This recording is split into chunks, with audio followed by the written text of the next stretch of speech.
Hello guys, আসসালামু আলাইকুম। আমি আইমান ইসলাম। আজকে আমরা যাচ্ছি হাসাইগাড়ি বিলে। আমরা কি কি দেখলাম বা কি কি উপভোগ করলাম সেগুলো আপনাদের সাথে শেয়ার করব। আশা করি ভিডিওটা স্কিপ না করে পুরোটা দেখবেন।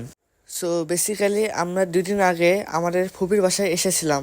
সেখান থেকে হাসাইগাড়ি খুব কাছে, এই জন্য আমরা একটা অটো রিজার্ভ নিয়ে হাসাইগাড়ির উদ্দেশ্যে রওনা দিলাম।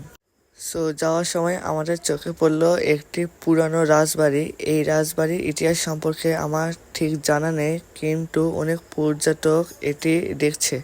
ফাইনালি আমরা চলে এসেছি হাসাইগাড়ি, বাট দুপুরের প্রচণ্ড রোদে আমরা ঘোরাফেরা করতে পারছিলাম না।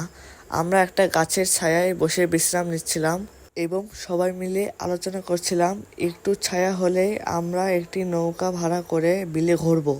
চারিদিকের পরিবেশটা এত সুন্দর ছিল যে আমার ঘুরতে মন চাচ্ছিল, বাট দুপুরের প্রচণ্ড রোদের কারণে আমরা ঘুরতে পারছিলাম না। ফাইনালি দুপুরের রোদ কমার পর আমরা বিলে ঘোরা শুরু করলাম।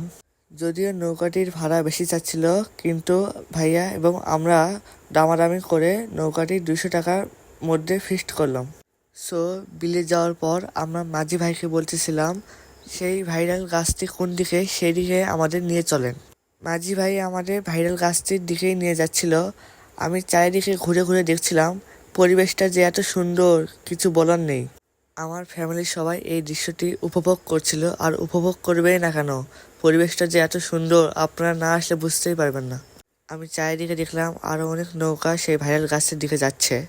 একটু পরে মাঝি ভাইটি হাত দিয়ে দেখিয়ে দিল ভাইরাল গাছটির সামনেই। ভাইরাল গাছটি চোখে পড়তেই দেখলাম অসংখ্য নৌকা দাঁড়িয়ে আছে এবং অনেক মানুষ গাছে উঠে লাফালাফি করছে। ওখানে এতটাই ভিড় ছিল যে আমরা কিছুতেই ওখানে যাওয়ার সুযোগ পাচ্ছিলাম না। অনেকক্ষণ অপেক্ষা করার পর দেখলাম একটি নৌকা সরে গেল, দেন আমাদের মাঝি ভাইটি ওখানে যাওয়ার চেষ্টা করলো। আমি চারিদিকে খেয়াল করে দেখলাম আরো অসংখ্য নৌকা সেই ভাইরাল গাছটির দিকে এগিয়ে আসতেছে। তাই দ্রুত আমাদের মাঝি ভাই সেই ভাইরাল গাছটির দিকে এগিয়ে গেল।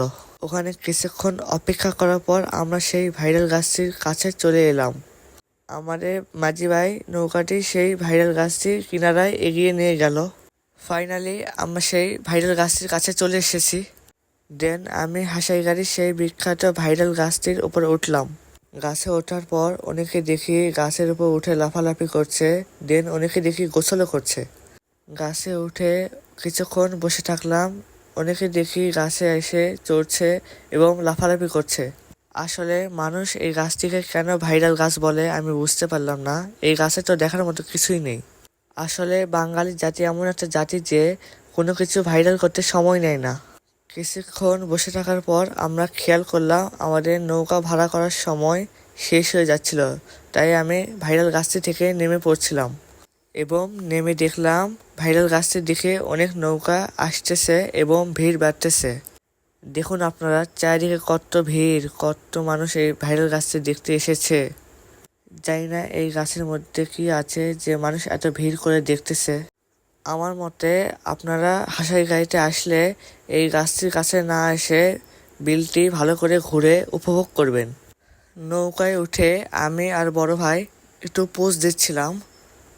তারপরে আমরা পাড়ের দিকে রওনা দিলাম এবং আমি চারিদিকে দেখতেছিলাম প্রাকৃতিক দৃশ্য এত সুন্দর যা বলার মতো নয়। বিশেষ করে সূর্য ডোবার সময়টা খুব সুন্দর।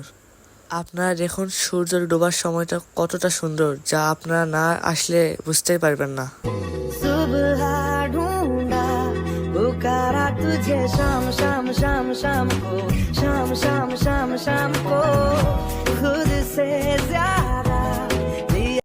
ফাইনালি আমাদের নৌকা ঘোরা শেষ হলো, আমরা পাড়ে এসে নেমে পড়লাম। আমাদের হাসাইগাড়ির বিল ঘোরা শেষ, এখন আমরা বাড়ির দিকে রওনা দিচ্ছি। ভিডিওটি ভালো লাগলে লাইক, কমেন্ট এবং শেয়ার করবেন। ধন্যবাদ।